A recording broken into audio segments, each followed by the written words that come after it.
तो हम पाठ में आगे बढ़ते हैं। कंडला से दक्षिण की ओर भद्रेश्वर अति प्राचीन जैन यात्रा धाम है। कंडला से हम दक्षिण की ओर आए तो भद्रेश्वर जो जैनालय है, जो जैन यात्रा धाम है, वो हमें देखने को मिलता है। यहाँ पर जो जैन मंदिर है भद्रेश्वर, वह पूरा संगमरमर से बना हुआ 2500 वर्ष पुराना जिनालय है, जो कि भूकंप में खंडित हो गया था, पर उसके निर्माण का जो कार्य है वह अब जोरों से चल रहा है। और यहाँ पर यह जिनालय का चित्र भी दिया गया है, तो हम इन्हें देख ही सकते हैं कि भूकंप के कारण इसकी क्या दशा हुई है। ये जो सारे स्तंभ है वह इसमें टूट फूट गए हैं और मंदिर भी जर्जरित हो गया है। इसको फिर से बनाने का काम है वह फिर से जोरों से चल रहा है। इसे आधुनिकता का स्पर्श मिला है। मुंद्रा शहर तहसील मुख्यालय भी है। मुंद्रा शहर पूरे जिले का, पूरे तहसील का मुख्यालय भी है। यहाँ अनेक उद्योगों के कारण विकास की दिशा खुली है। मुंद्रा में कई सारे जो बड़े बड़े उद्योग हैं, इसके कारण इस शहर का बहुत ज़्यादा विकास भी हुआ है। समुद्र के किनारे बंदरगाह विकसित हुआ है और समुद्र के किनारे ही एक बहुत बड़ा बंदरगाह है, वह भी विकसित हुआ है। यहाँ कुछ प्राचीन इमारतें हैं। समुद्र के किनारे तटीय यात्रा करते हुए हम मांडवी पहुँचे। मुंद्रा में कुछ है वह प्राचीन इमारतें हैं, वह भी देखने लायक है, पर वहाँ से आगे बढ़ते हुए अब हम मांडवी है वह आ चुके हैं। मांडवी अति सुंदर बंदरगाह है, बड़ा प्राचीन नगर है।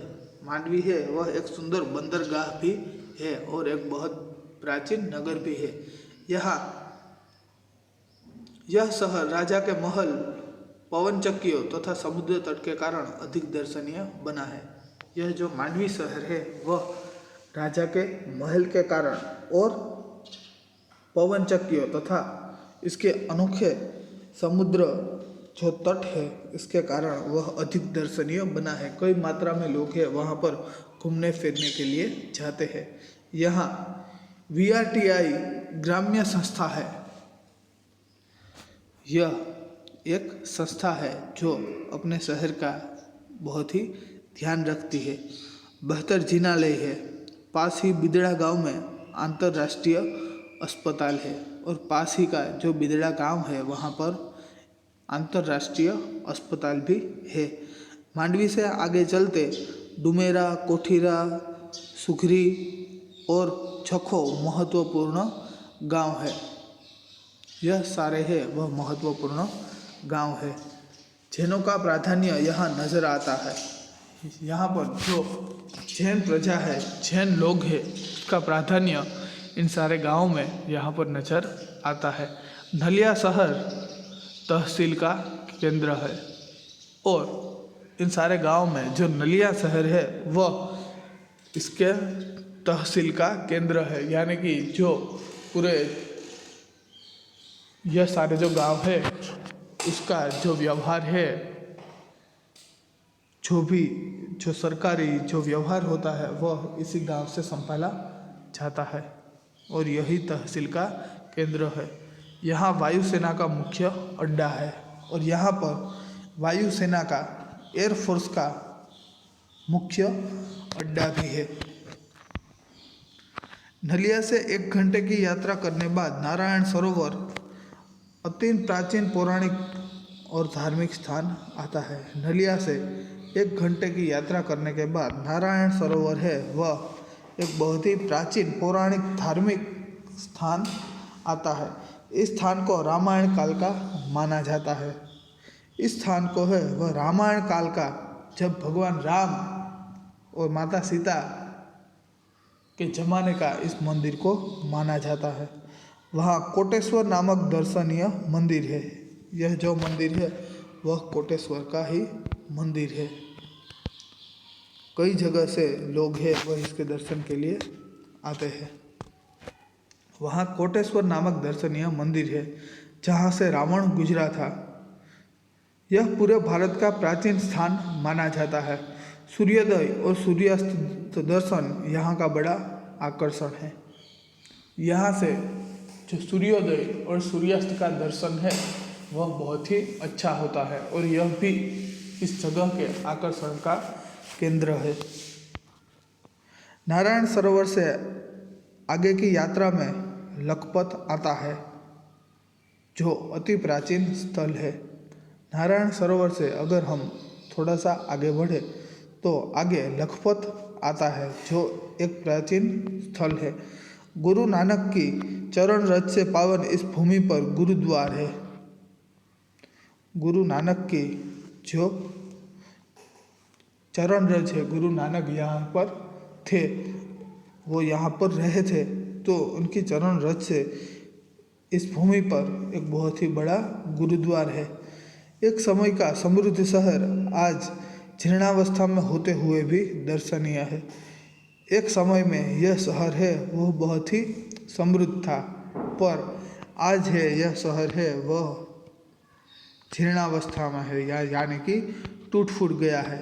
हम इसे देख ही सकते हैं और इसे देखने से हमें पता चलता है कि जब यह शहर बना होगा तो यह शहर कितना समृद्ध होगा।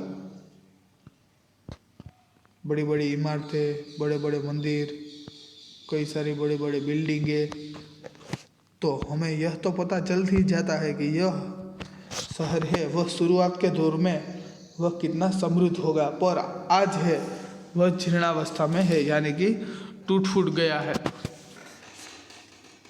पर फिर भी यह है एक दर्शनीय स्थान है। कई जगह से लोग हैं वह इसे देखने के लिए, इसका दर्शन करने के लिए आते हैं। यहाँ एक किला है, उसके बगल में पानंद्रो खनिज संपत्ति के लिए प्रसिद्ध है। यहाँ पर एक बहुत बड़ा किला है और उसके बगल में पानंद्रो जो कि खनिज संपत्ति के लिए प्रसिद्ध है। साथ ही विद्युत निर्माण का यह केंद्र है। खनिज संपत्ति तो वहाँ से मिलती ही है, पर साथ ही विद्युत निर्माण का यह केंद्र है, क्योंकि वहाँ पर बहुत सारी पवन चक्कियाँ हैं जिससे विद्युत यानी कि बिजली को उत्पन्न किया जाता है, तो वह विद्युत निर्माण का भी बहुत बड़ा केंद्र है। लखपत से मध्य कच्छ की ओर बढ़ने पर हाजी पीर मुसलमानों के लिए श्रद्धा का केंद्र आता है। लखपत से अगर हम मध्य कच्छ की ओर बढ़े तो वहाँ पर हाजी पीर की दरगाह है वह आती है, जो कि मुसलमानों के लिए श्रद्धा का बड़ा केंद्र है। मुसलमान हाजी पीर को बहुत ही मानते हैं और कई प्रांतों के मुसलमान हैं वहाँ पर दर्शन के लिए आते हैं। यह मुसलमान की श्रद्धा का बहुत ही बड़ा केंद्र है। यहाँ पर पीर की मजार है, मजार यानी कि मस्जिद या दरगाह भी हम कह सकते हैं। तो यहाँ पर हाजी पीर की दरगाह है। रेगिस्तान की झांकी यहाँ से होती है, यहाँ से पूरा रेगिस्तान है वह दिखाई देता है। रास्ते में माता का मठ नामक धार्मिक स्थान है और रास्ते में माता का मठ नामक धार्मिक स्थान है और यह भी बहुत ही प्रसिद्ध स्थान है, जहाँ नवरात्रि के पर्व पर लोग पद यात्रा करते हुए श्रद्धा भाव से दर्शन जहाँ पर नवरात्रि के पर्व पर लोग पद यात्रा करते हुए श्रद्धा भाव से दर्शनार्थ आते हैं। नवरात्रि के पर्व पर, नवरात्रि के शुभ अवसर पर लोग हैं वहाँ पर दर्शन के लिए आते हैं। आगे नखत्राना प्राकृतिक नज़ारों का केंद्र बना है। रास्ते में चक्स, पुरेश्वर मंदिर, वांढाई जैसे मनोहरी प्राचीन स्थान है। इनके अलावा भी नखत्राना है जो एक प्राकृतिक सौंदर्य का केंद्र वहाँ पर दिखाई देता है, जहाँ पर प्रकृति है वह बहुत ही ज़्यादा है, वह लोगों को लुभाती है, तो वो भी देखने लायक एक स्थल है। और रास्ते में चक्स, पुरेश्वर मंदिर, वांढाई जैसे मनोहरी प्राचीन स्थान है। यह भी बहुत ही ज़्यादा प्राचीन स्थान है जो भी देखने लायक है। अब कच्छ का मुख्य केंद्र भुज आते ही उसके वैविध्य का परिचय होता है। अब हम वहाँ से थोड़ा आगे आए तो कच्छ का मुख्य केंद्र भुज आता है, जो कि कच्छ के वैभव का परिचय होता है। भुज है वो बहुत ही संपन्न है। जो गुजरातीમાં વાત કરીએ તો આખો જે ભુજીયો ડુંગર છે, આખા ડુંગર પર વસેલું આ શહેર છે ભુજ શહેર। ભુજિયા ડુંગર પર વસેલું શહેર છે, જેને કારણે તેને ભુજ શહેર નામ આપવામાં આવ્યું છે। તો આ શહેરમાં બહુ મોટા મોટા ઉદ્યોગો છે, ડુંગર પર વસેલું છે, એના કારણે ઘણી બધી પ્રાકૃતિક જે સંપત્તિઓ છે, ડુંગરમાંથી મળતી જે પ્રાકૃતિક ખનિજો છે, પ્રાકૃતિક સંપત્તિ છે, એનો પણ આ શહેરને ખૂબ મોટો લાભ મળે છે। સાથે સાથે ત્યાં ગૃહ છે એ ખૂબ જે ગૃહ ઉદ્યોગો અને બીજા પણ જે મોટા મોટા ઉદ્યોગો છે એ ખૂબ મોટા પ્રમાણમાં છે, જેને કારણે આ શહેરને વૈભવ એટલે કે આ શહેરમાં ખૂબ વધારે જાણે પૈસાદાર લોકોનું શહેર હોય એવું લાગે છે। બહુ મોટી મોટી બિલ્ડિંગો, ખૂબ માત્રામાં ઉદ્યોગો મળી આવતી, ખૂબ પ્રાકૃતિક મોટી માત્રામાં મળતી ત્યાં પ્રાકૃતિક સંપત્તિ, આ બધું છે એ ભુજ શહેરમાં આપણને જોવા મળે છે। જાણે લક્ષ્મીનો વરસાદ થઈ રહ્યો હોય આ શહેર ઉપર। એટલે કચ્છના જો વૈભવનો પરિચય કરાવતું કોઈ શહેર હોય તો એ ભુજ છે। अब कच्छ का मुख्य केंद्र भुज आते ही उनके वैभव का परिचय होता है। आईना महल, प्राग महल, टावर, स्वामीनारायण मंदिर, हिल गार्डन, हमीरसर तालाब, भुजिया पहाड़, लोक संग्रहालय, विश्वविद्यालय आदि के दर्शन करके हम आनंद ले सकते हैं। यह सभी है जो भुज में देखने लायक है। तो भुज है यहाँ का